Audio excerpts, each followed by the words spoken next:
so I feel very privileged to be standing before you today. So maybe we can begin by, there's a lot of information going out there in regards to mental health. You're always hearing mental health, mental health, mental health. And right now it's very different as compared to before, when, whenever you will hear of mental health, the first thing that will come to your mind will be mwendo wazimu, right? Right?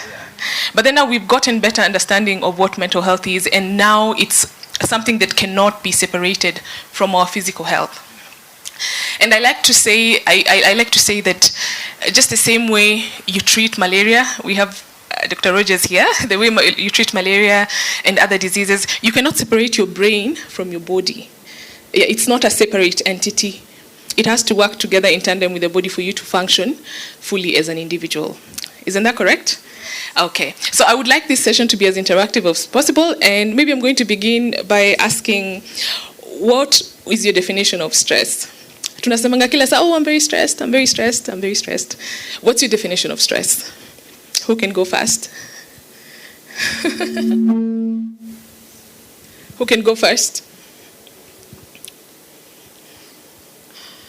Kila mtu anasemanga I'm very stressed. So what do you mean by stress? Yes, Shakaina. Pressure, unable to think about other things, or just focus on that. Yes. So you get pressure, right? What else? You feel like there's a lot of pressure. What else? Sleepless nights, sleep disturbances. Yes, Emily? You wanted to say that. What else? When you say you're stressed, it's a word that we use every day, whether at home, whether at work. We're always saying, I'm very, very stressed, I'm very stressed. What do you mean by stress?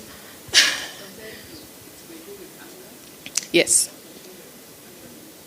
Yes. Yeah, that is very true. So all these definitions, none is wrong. Yes, Dr. Rogers?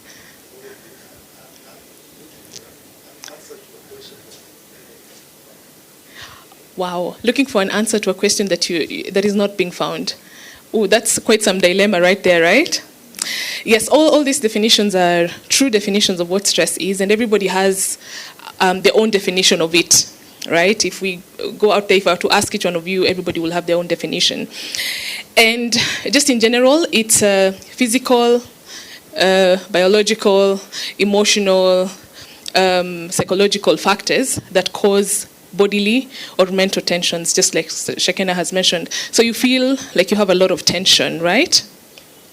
Now today, I would like us to put on our oxygen masks, okay? As Christians, we tend to take care of other people a lot and easily forget about ourselves. Pasi, you can attest to that, right? Yes.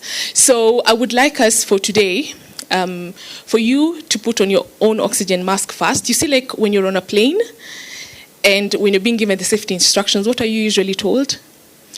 If there's a problem and there's a decompression in the cabin, the gas masks will come down, and you're supposed to put your own oxygen mask first before you help even a child who is next to you to put it on. Isn't that correct? So that is what I want you to do today, to put on your own oxygen mask first. Okay? So, did you know that stress can be both negative and positive? Did you know that? Right? But a lot of times we associate stress with negativity, right? But did you know there is positive stress? Are you aware of that? Yes. So all those that you had mentioned at the beginning tend to be mostly negative stress. But then positive stress can be, for those who have an exam, if you're going for an exam, like the exam Shakaina had, which was very stressful before she finished it.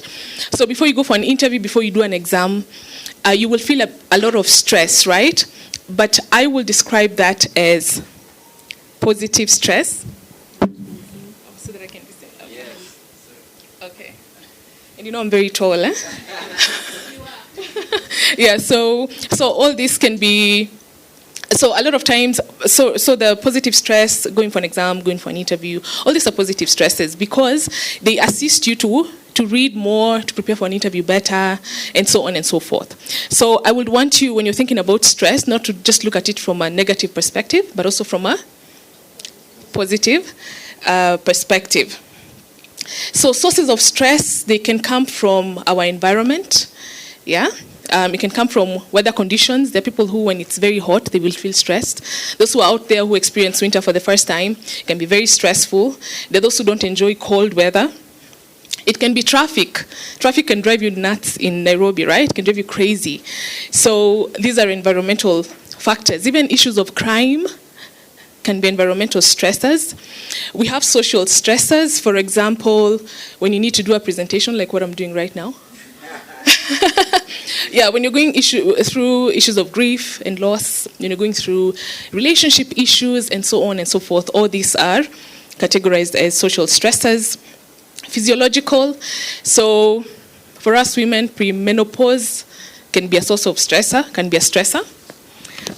Being unwell, getting old, pregnancy, giving birth, when you have poor nutrition, sleep disturbances, like what was mentioned, all these things can be sources of stress. We also have our own thoughts can be sources of stress, especially when we ruminate on negative thoughts that just go on and on and on without stopping. Then even your own thoughts can be a major source of stress. Are we good up to there? So maybe can you help me to add on to the list of, from your experience, what has been the most stressful situation so far, either this week or ever in your life? Who wants to go first? What has been very stressful for you? Shaken, I know the exams were very stressful. Yes.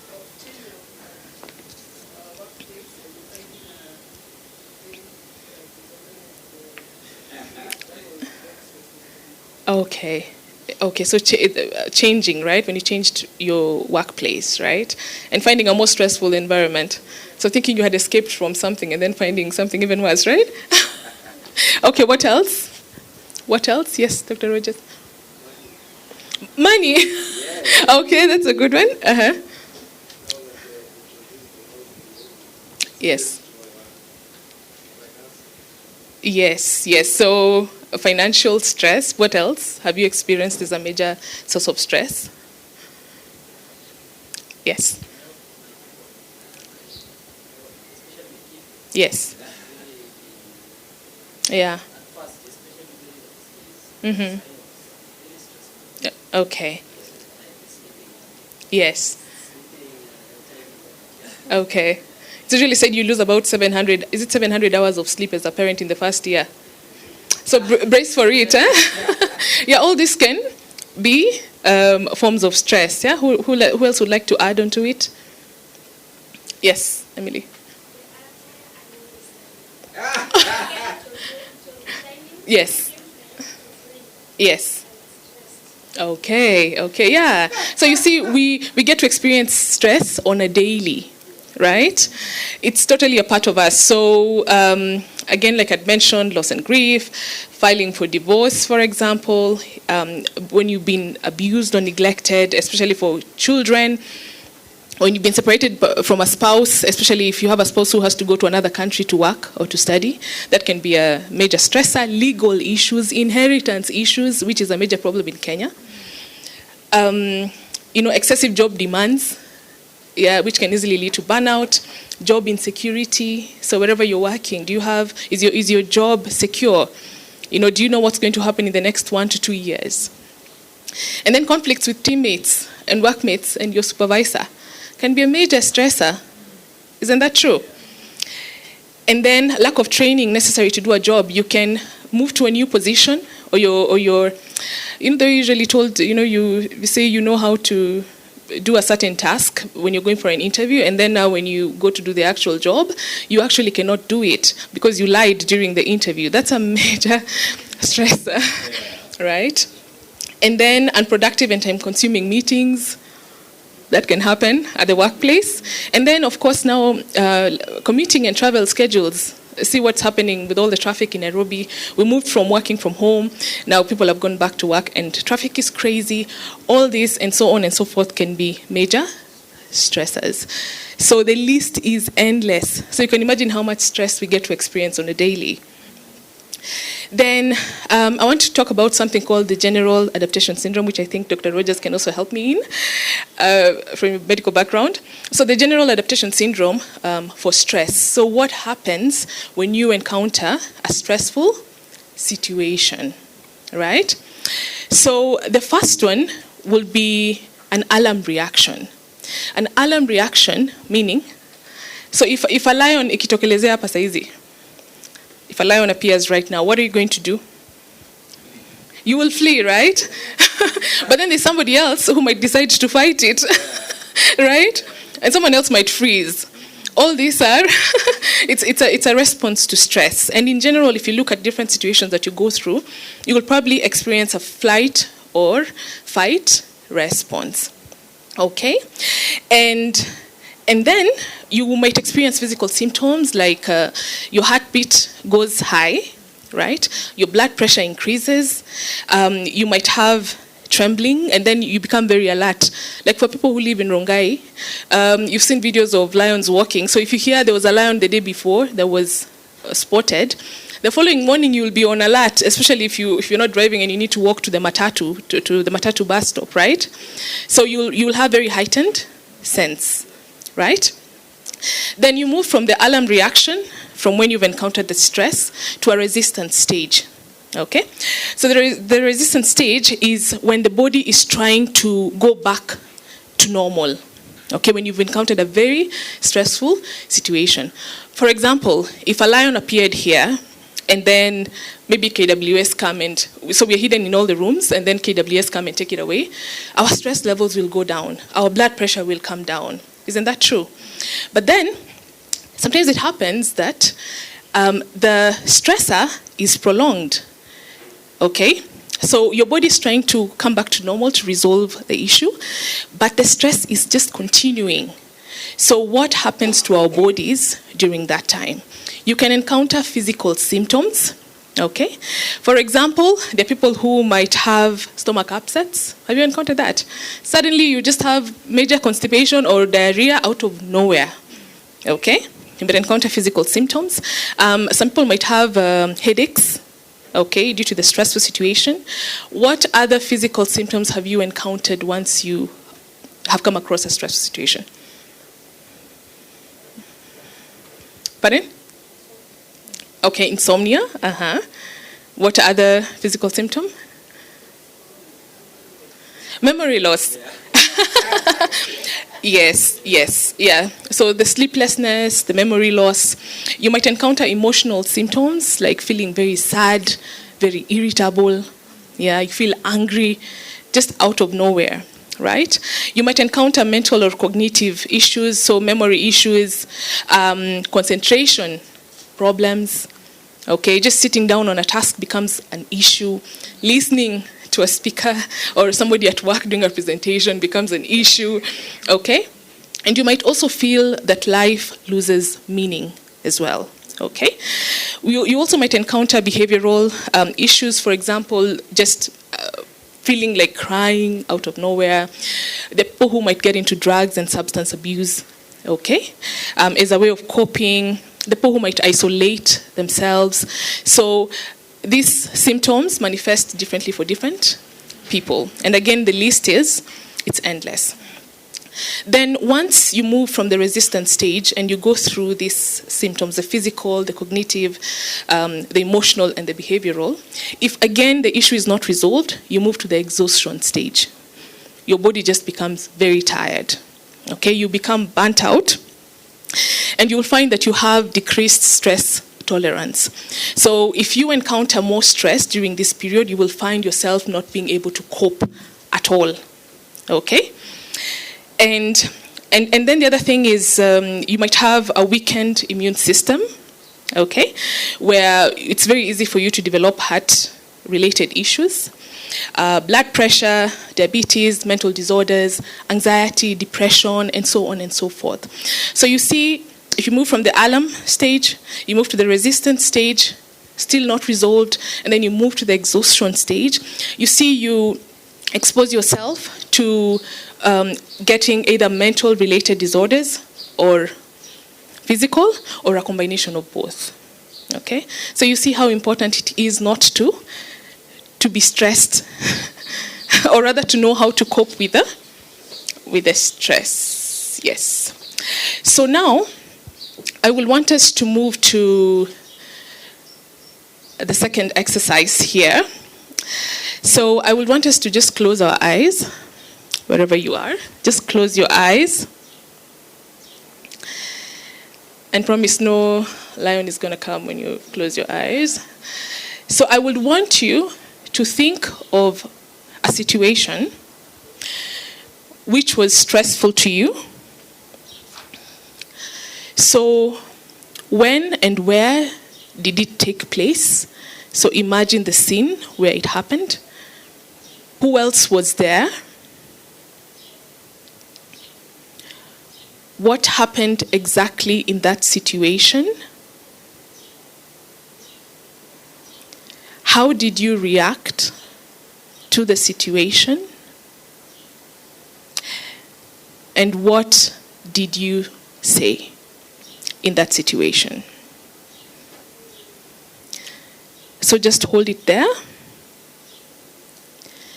Then when you were in this stressful situation that you encountered, what were your thoughts at that time when you went through that?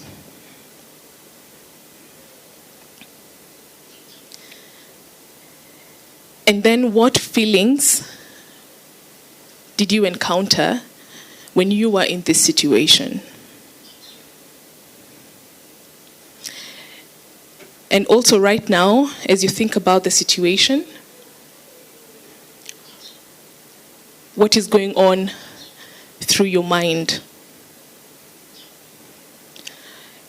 And are you feeling anything in your body as a result of you remembering this specific situation?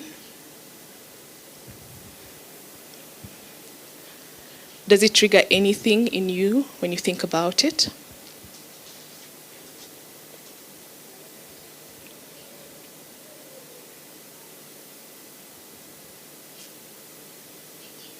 Now you can open your eyes. Okay. Did anybody feel any physical symptoms right now as they were thinking about the stressful situation that might have happened before? Some of us did, right? Right? So you see how powerful stress can be. That this is not something that is happening right now. You're seated here right now. But then it's something that happened before. But then when you think about it, you actually even feel a physical reaction to it as well, right? And maybe even emotional, if you may.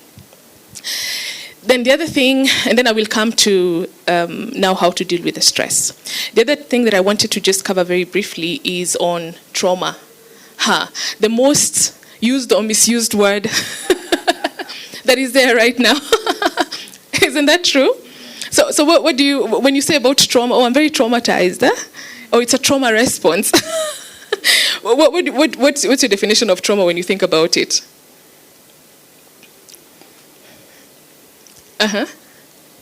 When you say I'm very traumatized. Yeah. Yes. Yes, an extremely stressful experience, out of the normal, right? Yeah. What else? What else is the definition of it? Yes.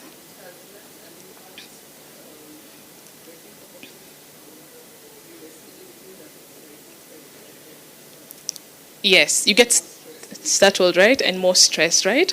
Yeah, so trauma will be when you encounter a very stressful, frightening, and also shocking event, right? So for example, if someone left here or I left here and then I'm hit by a car and then you get the news after, it's shocking. Like the person was okay, but then they're no longer there. And so the trauma is the emotional response that you have towards the situation, okay? And then, Jaywan, you've mentioned something very important. There's also something called post-traumatic stress disorder, when you get psychological trauma and then it's not resolved, and then now you move to PTSD, right? And with PTSD, you have an increased risk of substance abuse, anxiety, depression, and so on and so forth. And sometimes how it manifests will be the being very alert, so you're hyper aroused all the time. So for example, if you were maybe in a situation where there was a bombing, like the 1998 bombing incident, or you went on a mission somewhere with your work and then there was shooting. So you come back to Kenya and anytime there's a bang, you get startled, right? And then you can very easily have flashbacks. You can have nightmares, exactly, and nightmares as well, and so on and so forth, okay? And if this is not resolved, then you move into a not so good point of functioning as an individual. And then I would also like to make a very brief mention on transmission of trauma, right? So one, we have, although this is debatable, in the Christian circle, we usually have what we call generational curses, right? That's a very common word that is used. And yes, there is usually transgenerational transmission of trauma. So on Christian circle, we call it generational curses. On psychological circle, transgenerational transmission of trauma, where you find somebody in a family has had a traumatizing experience, okay? And then later on, maybe their child ends up getting similar symptoms that the mother or the father or the grandmother has, that while they did not encounter that same trauma as the parent did or the relative did, right? So you find it's passed on behavior-wise. So you're born and you find your mother who has gone through a traumatizing experience being a very anxious person. And then you just become naturally anxious because you pick her behavior. And then when you go outside here, you come to realize, oh, kumbe anxiety is not normal, Yeah. But then in your home, it's very normal. Your grandmother is very anxious. Your mom is very anxious. Her siblings are very anxious. And then you come out here, now when you begin to go to work, when you begin to go to school or to work, you come to realize, oh, it's actually not normal. You understand? So that it can happen that way. And then there's also epigenetic transmission of trauma, so genetically, where there's a change. So you might find somebody's great-great-great-grandfather went through a very traumatizing experience. But then now it changes how the gene is expressed going on, right? And then we also have prenatal stress, or when a mother is pregnant and then they're going through a lot of stress or trauma. Okay, so it increases the stress hormones, and this definitely has a direct impact on the child. And with the child, this can manifest after the child is born in terms of the child being anxious, having depression. Because you might find a small child manifesting with depression-like symptoms, and you wonder where did they get that from. It can manifest through ADHD, attention deficit hyperactivity disorder. That can also be, apart from other factors, this can be one of the factors. Autism spectrum, it can also manifest as that, apart from other factors as well. I'm not saying it's the only factor. And even sometimes asthma in children as well, okay? And the other thing about trauma and how seriously we need to take it, okay, is the fact that it can also cause changes to the brain, believe it or not. Okay, either in an adult or also in a small child. Okay, and this ends up affecting our memory, our learning abilities. Okay, high-level thinking processes are also affected, emotional regulation, and so on and so forth. Okay, so it is that serious that it's not just psychologically, but it can also actually cause, chemical and also structural changes to the brain as well. Okay? So now we move to stress relieving tools. So I'm going to throw it back to you to tell me, what do you do to decompress, to release stress? What do you do to relax and decompress when you're going through a very stressful situation? Listen to music, yes. Cook, oh, nice. Uh-huh. You eat.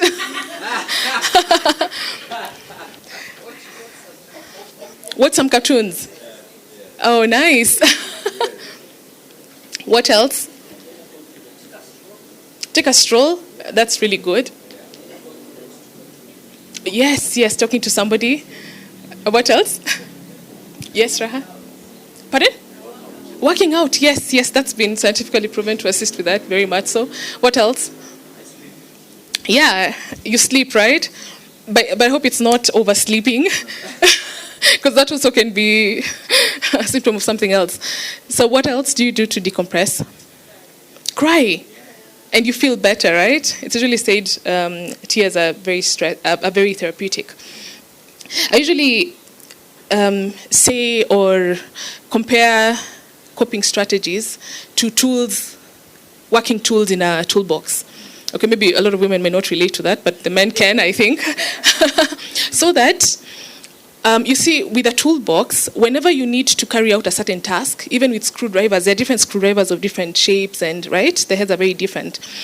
So for you to carry out a certain task, you need to get a specific tool from the toolbox to be able to carry out the task, right? And if you were to take pliers for something that needs a hammer, it's not going to work to do the function that it's supposed to.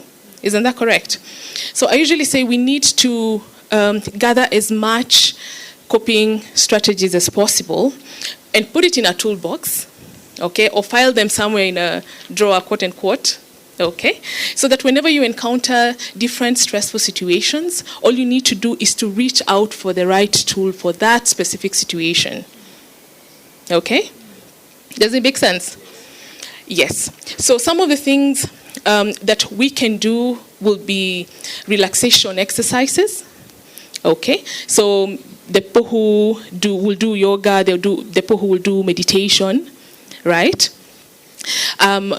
Exercises like mentioned, going for jogging, going to the gym, taking a walk, okay? At least 30 minutes of exercise 3 to 5 times a week should be sufficient, okay? Keeping a positive attitude, in as much as it's very difficult to sometimes, just trying to be positive about life, right?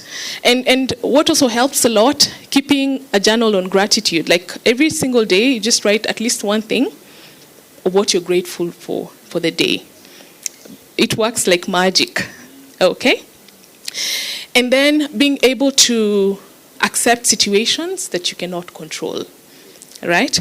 Because we, in our human journey, in our life journey, we have things that we have control of, and there are things that we can never have control of, okay?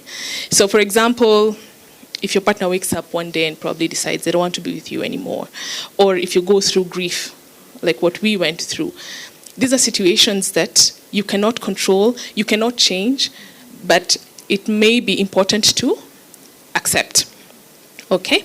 And then being assertive, being able to express yourself and say no if you feel overwhelmed, even at the workplace, okay? But of course, saying it in a respectful way, and being able to accept help if need be. Eating healthy and well-balanced meals, that also helps a lot in dealing with stress. So finding supportive connections, so don't isolate yourself, because it's very easy when we are feeling depressed or stressed, it's very easy for us to just isolate ourselves. We don't want to pick calls, we don't want to talk to anybody. Yet it's very important to have supportive connections and be with people, okay? Then praying as well helps a lot, because you cannot separate a spiritual side. Whether you're religious or not, everybody has a sort of spiritualism that they use as a way of coping with stress. And then, listening to music, podcasts, drinking plenty of fluids, having enough water in your system, that helps a lot. Counseling, seeking psychological support, because there are some issues which cannot just resolve themselves. You may need to seek professional help to work on them, right? If it's at work, if you're feeling overwhelmed again, like I mentioned, be honest about your needs, ask for flexibility if possible, ask for work to be delegated to other people if possible, so that you don't get too overwhelmed and then you get burnt out and then it affects your productivity, okay? And then being able to try to keep off triggers, for example, if possible. If watching a horror movie yes, causes a certain, trigger emotionally, because you link it to probably a trauma that you went through before, then just try and avoid triggers as much as possible. You remember during the COVID period, we used to be told to avoid watching too much TV, and yeah, just take things in regulation, okay?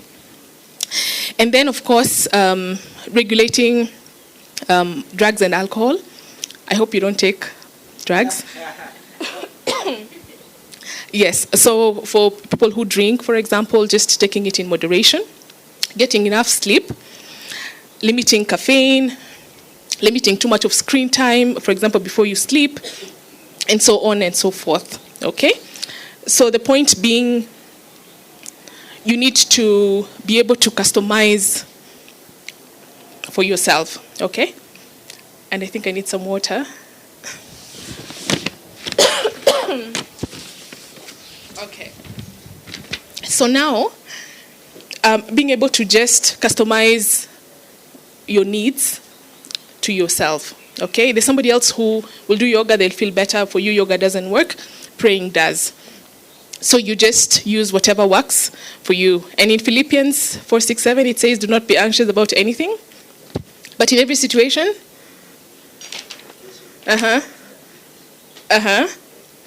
present your requests to God, okay? Yeah, because prayer is very powerful when it comes to dealing with stress. Now, I want us to do another exercise. Thank you.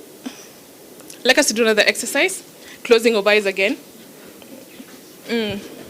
Makes it very easy for me because no one is looking at me. Okay, so I would like us to do a breathing exercise, okay? So the point being, I will give you cues on how to do it. So when I say breathe, you will breathe in through your nose and out through your mouth, and please form a straw like this, okay? And then I will also like you on cue, and I will cue you to think of your most favorite place in the world. Where will that be? Pardon? Maldives, right? So think of your most favorite place in the world, okay? And then now I'm going to cue you. So let's close our eyes. Sit upright, sit comfortably. You can put your hands on your thighs. Okay, so everybody to close their eyes. And I'm also going to do it as well. I'll also close my eyes. So imagine yourself at your most favorite place. It could be in your home. It could be in a forest. It could be in Maldives. It could be by the ocean. So you're there, and you're feeling very relaxed. So now breathe in through your nose, out. Breathe in, out. Breathe in,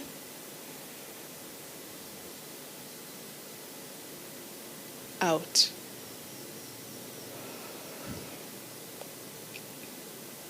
Breathe in,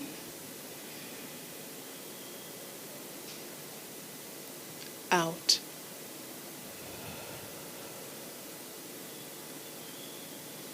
Breathe in,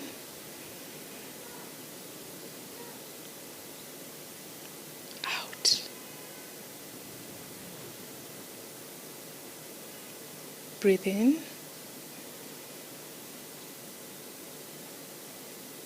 out.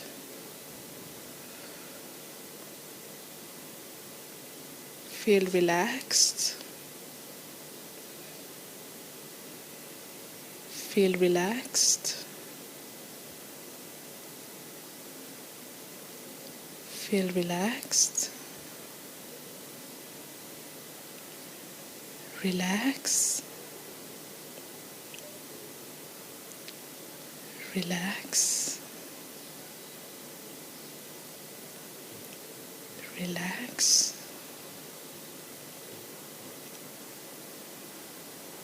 Relax.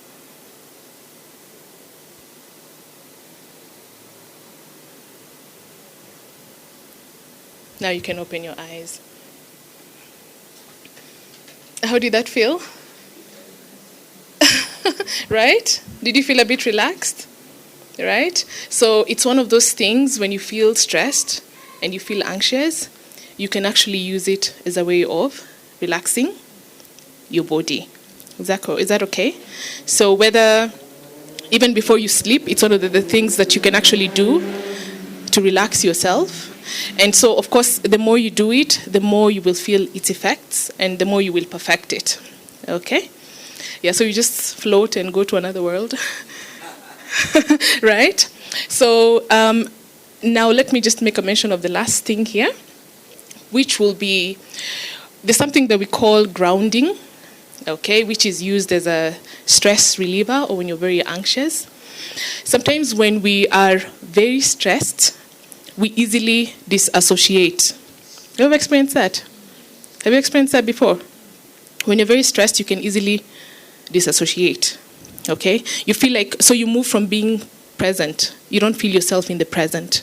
Okay? So we usually advise to use your 5 senses. Which are the 5 senses?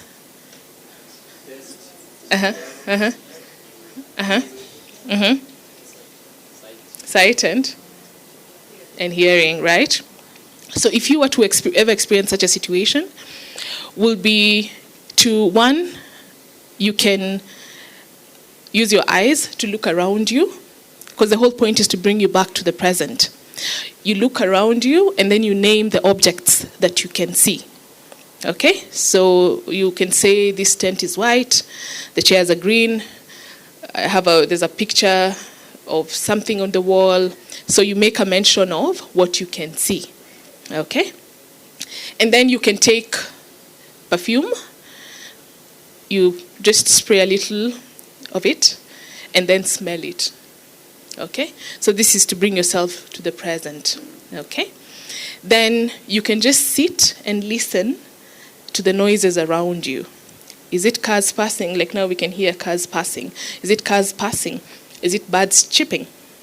Right? To listen to whatever is going on around you through your ears to bring yourself back. Okay? And then you can take maybe a mint sweet, put it in your mouth, and feel the mint or something a favorite thing that you can put in your mouth to feel the sweetness of it so that you can bring yourself back. And then, of course, touch. You can take something that has a rough texture or a smooth texture and then just feel it as a way of bringing yourself back. Because for somebody people who are like severely depressed, it's very common for them to have that disassociation. And somebody just completely disengages from the reality. So such things, they help you to come back. So you use your 5 senses to come back.